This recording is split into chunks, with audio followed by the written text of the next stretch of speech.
ಲಕ್ಷ್ಮಿ ಲಕ್ಷ್ಮಿ ಲಕ್ಷ್ಮಿ ಏನೋ ಮಾತಾಡೋದೈತಿ ಅರ್ಜೆಂಟ ಮನೆಗೆ ಬಾ ಅಂತ ಹೇಳಿ ಕಳ್ಸಿದ್ದಿಲ್ಲ ಏನಾತಂತದ್ದು. ಯಪ್ಪ ರೀ ನೀವು ಲಘುನ ಬರಬೇಕಿಲ್ರಿ ಎಟ್ ತಾತಲ್ರಿಪ್ಪ. ಯಪ್ಪ ನಿಮ್ಮ ಜೊತೆ ಯಾವಾಗ ಮಾತಾಡ್ತೀನೋ ಏನು ಅಂತ ನನಗೆ ಚಿಂತೆ ಹತ್ಬಿಟ್ಟಿತ್ತು. ಏನಾತದಮ್ಮ ಅಂತದ್ದು. ಅಯ್ಯೋ ರೀ ಈಗ ರಿಯಾ ಬಂದಿದ್ಲ ರೀಪ್ಪ. ನಿಮ್ಮ ಮಗ ಏನು ಅವ್ರ ಹತ್ರ ಬಿಸ್ನೆಸ್ ಮಾಡ್ತೀನಿ ಅದು ಮಾಡ್ತೀನಿ ಇದು ಮಾಡ್ತೀನಿ ಅಂತಂದು 35 ಲಕ್ಷನ ಸಾಲ ಮಾಡಿಬಿಟ್ಟಾನಂತ. ಅವನಂತೂ ನಿಮ್ಮ ಮಗ ಅಂತೂ ನನ್ನ ಕೈಯಾಗ ರೊಕ್ಕ ಕೊಡವಲ್ಲ. ನನ್ನ ರೊಕ್ಕನ ನೀವರ ನನ್ನ ರೊಕ್ಕ ಕೊಡ್ರಿ. ರೊಕ್ಕ ಕೊಡ್ತೀರಾ ಇಲ್ಲ ಈ ಮನೆ ಬಿಟ್ಟು ಹೋಗ್ತೀರಾ, ಯಾರಾಗ ಒಂದು ತೀರ್ಮಾನಕ್ಕೆ ಬರ್ರಿ, ನಿಮಗೆ ಬಿಟ್ಟಿದಂತಂದು ಹೇಳಿ ಹೋದ್ಲಿ ರೀ. ನನಗಂತೂ ಆಗಲಿಂದ ಕೈಕಾಲ ಆಡ್ಲಾರ್ದಂಗೆ ಆಗ್ಬಿಟ್ಟೈತಿ. ಏನು ಮಾಡ್ಬೇಕು ಏನು ಬಿಡ್ಬೇಕಂತ ಅನ್ನಿಸ್ಬಿಟ್ಟೈತ್ರಿ ಅಪ್ಪ. ಲಕ್ಷ್ಮಿ ಏನು ಹೇಳಕುಂತಿದ್ದಿ ನೀನು.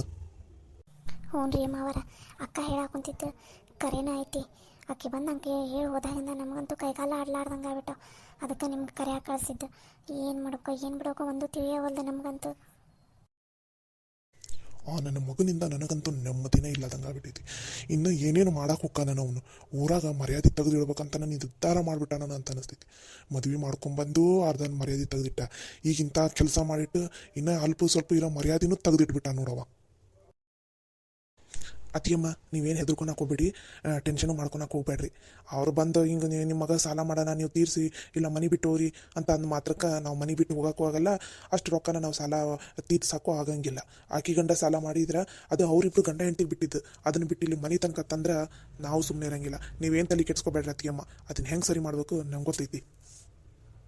ಅಲ್ಲ ಇವ್ರೇನಾರು ಸಾಲ ಮಾಡೋ ಮುಂದೆ ಇಲ್ಲಾಂದ್ರೆ ಅವನಿಗೆ ರೊಕ್ಕ ಕೊಡೋ ಮುಂದೆ ನಮಗೇನಾರು ಕೇಳಿದ್ರನ ಹಿಂಗೆ ರೊಕ್ಕ ಕೊಡ್ತೀವಿ ಅಂತಂದು ನೀವು ಕೇಳಬೇಕಿಲ್ಲ. ಹಿಂಗೆ ರೊಕ್ಕ ಕೊಡ್ತೀನಿ ಅಂತ ನನ್ನ ಮುಂದೆ ಏನಾರು ಹೇಳಿದ್ರೆ ನನ್ನ ಹತ್ರ ಏನಾರು ಬರ್ಸ್ಕೊಂಡಿದ್ರೆ ಅದನ್ನೆಲ್ಲ ಬಿಟ್ಟು ಈ ಒಮ್ಮೆ ನಮ್ಮಕ್ಕ ಬಂದು ರೊಕ್ಕ ಸಾಲ ತೀರ್ಸಂತ ಅಂದ್ರೆ ನಾವ್ಯಾಕೆ ತೀರ್ಸೋಣ ಅಂತ ಹೇಳಿ ಮಾತಾಡಕ್ಕೆ ಬರಲ್ಲ ನಿಮಗೆ. ಅತಿಗಮ್ಮ ಆಕೆ ಯಾರನ್ನ ಕರ್ಕೊಂಡ್ಬಂದಿದ್ಲು ಅವ್ರನ್ನ ಮತ್ತು ಅಕ್ಕಿನ ಇಲ್ಲೇ ನಿಂದಿಸಿ ನಮ್ಮನ್ನು ಕರೆಯ ಕಳಿಸ್ಬೇಕಾಗಿತ್ತು. ಸರಿಯಾಗಿ ಮಾತಾಡಿ ಕಳಿಸ್ತಿದ್ವಿ. ಅಯ್ಯೋ ಮುಖಂದ, ಆಕೆ ಪೊಲೀಸರನ್ನ ಕರ್ಕೊಂಬಂದಿಲ್ಲಪ್ಪ. ಪೊಲೀಸು ಮತ್ತು ಆಕೆ ಇಬ್ಬರು ಬಂದಿದ್ರು. ಅದೇನೇನೋ ಮಾತಾಡಿ ಅದೇನೋ ಅದು ಬುಕ್ ಅಂಥದ್ದು ಏನೋ ಒಂದು ಕೊಟ್ಟು ಹೋದ್ಲಪ್ಪ ಆಕೆ. ನಮಗಂತೂ ಒಂದು ಕ್ಷಣ ಕೈಕಾಲ ಆಡ್ಲಾರ್ದಂಗೆ ಆಗ್ಬಿಟ್ವಪ್ಪ ಯಪ್ಪ. 1 ರೂಪಾಯಿ ಅಲ್ಲ 2 ರೂಪಾಯಿ ಅಲ್ಲ, ಬರೋಬ್ಬರಿ 35 ಲಕ್ಷ ರೂಪಾಯಿ ಅಂತ. ನಾವು ಜೀವನ ಪೂರ್ತಿ ದುಡಿದ್ರೂ ಅಷ್ಟು ರೊಕ್ಕ ದುಡಿಯೋಂಗಿಲ್ಲ ಅಂತ ಅನಿಸ್ತೈತೆ ನಾವು. ನಮಗಂತೂ ಒಮ್ಮೆಗೆ ತಲೆ ಮೇಲೆ ಚಪ್ಪಡಿ ಕಲಿ ಏರ್ದಂಗೆ ಆತಪ್ಪ ಯಪ್ಪ. ಏನು ಮಾತಾಡ್ಬೇಕು ಏನು ಬಿಡಬೇಕು ಒಂದು ಗೊತ್ತಾಗಲಿಲ್ಲ. ಕೈಕಾಲ ಆಡ್ಲಾರ್ದಂಗೆ ಆಗ್ಬಿಟ್ಟು ಅದಕ್ಕೆ ಸರಸ್ವತಿನ ಮತ್ತು ಅಂಬವನಕ್ಕೆ ನಿಮ್ಮನ್ನು ಕರೆಯಾಕಂತ ಕಳಿಸಿದ್ದೆ. ಮಾವಾರ ಇದು ಎಂಥದ್ದು ಬುಕ್ ತಗೋರಿ ನೀವು ನೋಡ್ರಿ ಅಂತಂದು ಕೊಟ್ಟು ಹೋದ್ಲು ನೋಡ್ರಿ. ಕೊಡ್ರಿ ಅತಿಯಮ್ಮ ಇಲ್ಲಿ. ಲಕ್ಷ್ಮಿ ನೀನು ಅವ್ರು ಬಂದಾಗ ನಮ್ಮನ್ನು ಕರೆಯ ಕಳಿಸ್ಬೇಕಾಗಿತ್ತು. ಅವ್ರ ಎದುರಿಗೆ ಮಾತಾಡ್ತಿದ್ವಿ, ಅವ್ರು ಹೋದ್ಮೇಲೆ ಕರೆಯ ಕಳಿಸಿಲ್ಲ ರೀ. ನಾ ಏನು ಹೇಳಾಕುಂತೈತ್ರಿ, ಅವರು ಬಂದು ಮಾತಾಡಿದ ಹೊರತಕ್ಕ ನಮ್ಗೆ ಕೈಕಾಲೆಲ್ಲ ನಡೆದಂಗೆ ಆಗತ್ತೆ ಗೊತ್ತನ. ಏನು ಮಾಡಬೇಕು ಏನು ಬಿಡಬೇಕು ಒಂದು ಗೊತ್ತಾಗಲಿಲ್ಲ ಗೊತ್ತನ್ರಿ. ಅದಕ್ಕೆ ಅವ್ರು ಹೋಗೋದ ತಡ ನಿಮ್ಮನ್ನು ಕರೆಯಾಕೆ ಕಳಿಸ್ತು. ನಮಗಂತೂ ಏನು ಮಾಡೋಕೆ ಏನು ಬಿಡೋಕೆ ಒಂದು ಗೊತ್ತಾಗ್ಲಿಲ್ಲ ರೀ.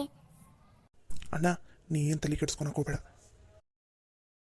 ಅಲ್ಲಲ್ಲೇ ಪುರುಷಿ ಎಂಥ ಮಗ ಹುಟ್ಟುಬಿಟ್ಟಪ್ಪ ಯಪ್ಪ. ನನಗಂತೂ ಇವನ ಕಾಲಾಗ ಸಾಕಾಗಿ ಹೋಗ್ಬಿಟ್ಟೈತತ್ತಾಗ ಇನ್ನೂ ಏನೇನು ಸಮಸ್ಯೆನ ತಂದು ಹೊಡ್ತಾನೋ ಈ ಮನೆಗೆ. ನನಗಂತೂ ತಲೆ ಕೆಟ್ಟು ಹೋಗ್ಬಿಟ್ಟೈತಿ. ಈಗ ಏನು ಮಾಡ್ಬೇಕು ಹೇಳ. ನನಗಂತೂ ನೋನು ತಲೆ ಇಷ್ಟು ಕೆಟ್ಟು ಹೋಗೈತಿ ಅತ್ತಾಗ. ಬರಲಿ ಇನ್ನೊಂದು ಸಲ ಬರಲಿ ಯಾಕೆ ಮಾತಾಡಕ್ಕೆ, ಅವಾಗ ಮಾಡ್ತೀನಿ ನಾನು. ಅಣ್ಣ ನೀ ಏನು ತಲೆ ಕೆಡ್ಸ್ಕೊಳಕ್ಕೆ ಹೋಗ್ಬೇಡ. ಹಾಗೆ ಅವರು ಪೊಲೀಸ್ರನ್ನ ಕರ್ಕೊಂಬಂದಿದ್ರಲ್ಲ, ನಂಗೊಬ್ಬರು ಪರಿಚಯದವ್ರು ಲಾಯರ್ ಅದಾರ. ನಾ ಅವ್ರ ತಲೆಲ್ಲ ಮಾತಾಡಿ ಅವ್ರನ್ನೂ ಕರ್ಕೊಂಬರ್ತೀನಂತ. ಹಂಗೆ ಅವ್ರು ಏನು ಮಾತಾಡಕ್ಕೆ ಬಂದಿಲ್ಲಲ್ಲ ಇವತ್ತು, ಆಕೆ ಬರಲಿ ಮುಂದಿನ ಸಲ ನಾನು ಮಾತಾಡ್ತೀನಂತ. ನೀವೇನು ತಲೆ ಕೆಡ್ಸ್ಕೊಳಕ್ಕೆ ಹೋಗ್ಬಿಡ್ರಿ. ಆಕೆ ಬಂದು 35 ಲಕ್ಷ ರೂಪಾಯಿ ಕೊಡೋ ಅಂದ ಮಾತ್ರಕ್ಕೆ ನಾವು ಆಕೆ 35 ಲಕ್ಷ ರೂಪಾಯಿ ಕೊಡೋಕ್ಕಾಗಲ್ಲ. ಹಂಗೆ ಈ ಮನೆ ಬಿಟ್ಟು ಹೋಗಂದ ತಕ್ಷಣ ನಾವು ಈ ಮನೆ ಬಿಟ್ಟು ಹೋಗೋಕ್ಕೂ ಆಗಂಗಿಲ್ಲ. ಅತಿಯಮ್ಮ ನೀವೇನು ತಲೆ ಕೆಡ್ಸ್ಕೊಳಕ್ಕೆ ಹೋಗ್ಬೇಡ್ರಿ. ಅವರು ನಮ್ಮನ್ನು ಯಾವಾರ್ಸಕ್ಕಂತ ಏನೋ ಪ್ಲ್ಯಾನ್ ಮಾಡ್ಕೊಂಡಾರ. ಅವ್ರ ಪ್ಲ್ಯಾನನ್ನು ಉಲ್ಟಾ ಹೊಡೆಯಂಗೆ ನಾವು ಮಾಡೋಣಂತ. ಸರಿನಪ್ಪ, ಅದೇನು ಮಾಡ್ತೀರಾ ನೋಡ್ರಿ ಮಾಡ್ರಿ. ಒಟ್ಟಿನಲ್ಲಿ ಸಮಸ್ಯೆಯಿಂದ ಹೊರಗೆ ಬಂದರೆ ಸಾಕಾಗೈತಿ. ನಮ್ಮವ ಸಮಸ್ಯೆ ನಮಗೆ ರಗಡದಾವು. ಅದ್ರಾಗ ನನ್ನ ಮಗನಿಂದ ಇನ್ನೊಂದು 4 ಸಮಸ್ಯೆ ಬಂದು ಒಕ್ಕರ್ಸ್ಕೊಂಡಂಗೆ ಆಗಬಾರ್ದಪ್ಪ ಯಪ್ಪ. ಇನ್ನು ಹೆಂಗೆ ಸಮಸ್ಯೆ ಬಗೆಹರಿಸ್ತೀರಾ ನಿಮಗೆ ಬಿಟ್ಟಿದ್ದು ನೋಡ್ರಿ. ಸರಿ ಅತಿಯಮ್ಮ, ನಿಮ್ದೇನು ಕೆಲಸ ಐತಿ ಅದು ನೀವು ಮಾಡೋಗ್ರಿ. ಇದ್ರ ಬಗ್ಗೆ ಏನು ತಲೆ ಕೆಡ್ಸ್ಕೊಳಕ್ಕೆ ಹೋಗ್ಬೇಡ್ರಿ, ಚಿಂತೆ ಮಾಡ್ಕೊಂಡು ಕೂತ್ಕೋಬೇಡ್ರಿ. ಇದನ್ನೆಲ್ಲ ನಾವು ನೋಡ್ಕೋತೀವಂತ. ಸರಿನಪ್ಪ ಆಯಿತು. ಅಣ್ಣ ನಂಗೆ ಒಬ್ಬರು ಪರಿಚಯದವ್ರು ಲಾಯರ್ ಅದಾರ, ನಾವು ಅವ್ರ ತಾಲಿ ಹೋಗ್ಬರ್ತೀನಿ ಒಂದು ಸ್ವಲ್ಪ. ನಡಿ ನೀವು ಒಬ್ಬನೇ ಏನು ಹೋಗಿದ್ದೀವಿ, ನಾವು ಬರ್ತೀವಿ. ಸರಿ ಬರ್ರಿ ಅಣ್ಣ.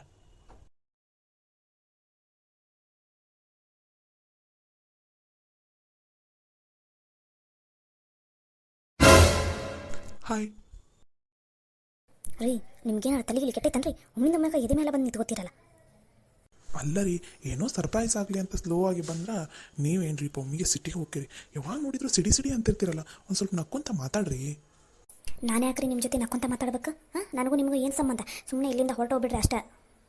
ನಾನು ನಿಮ್ಮ ಫ್ರೆಂಡ್ ರೀ, ಫ್ರೆಂಡ್ ಅಂತ ಅನ್ಕೊಂತಾದ್ರೂ ಮಾತಾಡ್ರಿಪ್ಪ. ಯಾಕೆ ಯಾವಾಗ ನೋಡಿದ್ರು ಅಷ್ಟು ಸಿಟ್ಟಿನಾಗಿರ್ತೀರಿ?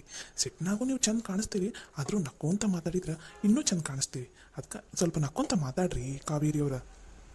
ನೋಡ್ರಿ, ಮೊದಲ ನನ್ನ ತಲೆ ಸರಿ ಇಲ್ಲ, ಸುಮ್ಮನೆ ಇಲ್ಲಿಂದ ಹೋಗ್ಬಿಡ್ರಿ. ನಿಮಗೆ ಎಷ್ಟು ಸಲ ಹೇಳ್ಬೇಕ್ರಿ ನನ್ನನ್ನು ಫಾಲೋ ಮಾಡಬೇಡ ಅಂತಂದು, ಮತ್ತೆ ಯಾಕ್ರಿ ನನ್ನನ್ನು ಫಾಲೋ ಮಾಡ್ತೀರಿ? ಹಲೋ ಕಾವೇರಿ ಅವ್ರಿ, ನಾನೇನು ನಿಮ್ಮನ್ನು ಫಾಲೋ ಮಾಡೋಕ್ಕಂತಿಲ್ಲ.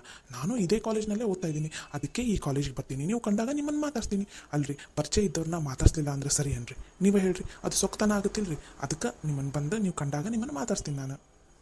ಏನು, ನೀವು ಈ ಕಾಲೇಜ್ನಲ್ಲೇ ಓದಾಕೊಂತೀರಾ? ಏನೋ ಸುಳ್ಳು ಹೇಳಾಕೊಂತೀರೇನ್ರಿ? ಇಷ್ಟು ದಿನ ಆದರೂ ಕಂಡೇ ಇಲ್ಲ ನೀವು. ನೀವು ನನ್ನನ್ನು ನೋಡಿಲ್ಲ ಅಷ್ಟೇ, ಆದರೆ ನಾನು ನಿಮ್ಮನ್ನು ದಿನಾ ನೋಡ್ತಾ ಇದ್ದೆ. ನೀವು ನನ್ನ ನೋಡಿದ್ರು ನೋಡದೇ ಇರೋ ಹಂಗೆ ಹೋಗ್ತಿದ್ರಿ. ಯಾಕೆ ಹೇಳ್ರಿ?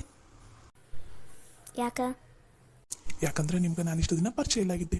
ಇನ್ಮೇಲೆ ನಿಮ್ಗೆ ಎಲ್ಲಿ ನೋಡಿದ್ರು ನಾನೇ ಕಾಣಿಸ್ತೀನಲ್ಲ, ಅದಕ್ಕೆ ನಿಮ್ಮನ್ನು ನಾನು ಫಾಲೋ ಮಾಡ್ತಾ ಇದ್ದೀನಿ ಅಂತ ಅನಿಸ್ತಾ ಇದೆ ನಿಮಗೆ. ನನಗೆ ಗೊತ್ತು ನಿಮ್ಮ ಮನಸ್ಸಲ್ಲಿ ನಾನಿದ್ದೀನಿ ಅಂತ. ನಿಮ್ಮ ತಲೆ ನನ್ನ ಮನಸ್ಸಲ್ಲಿ ನೀವು ಇಲ್ಲ, ನಿಮ್ಮ ಸವಾಸನೂ ನನಗೆ ಬೇಕಾಗಿಲ್ಲ. ದಯವಿಟ್ಟು ಇಲ್ಲಿಂದ ಹೊರಟೋಗ್ಬಿಡ್ರಿ. ನೀವೇನು ಹೋಗೋದು? ನಾನು ಹೋಗ್ತೀನಿ ಇಲ್ಲಿಂದ. ಹೋಗ್ರಿ, ಅದೆಲ್ಲೇ ಹೋಗ್ತೀರಿ ನನ್ನನ್ನು ಬಿಟ್ಟು? ಎಲ್ಲೂ ಹೋಗೋಕ್ಕೆ ಸಾಧ್ಯನೇ ಇಲ್ಲ. ನೀವೆಲ್ಲೂ ಹೋದರೂ ನಿಮ್ಮನ್ನು ನನ್ನ ಮನಸ್ಸು ಫಾಲೋ ಮಾಡ್ತಾನೇ ಇರುತ್ತೆ. ಸಿಟ್ಟಿನಲ್ಲೂ ಒಂಥರ ಚೆನ್ನಾಗಿ ಕಾಣಿಸ್ತಾರೆ.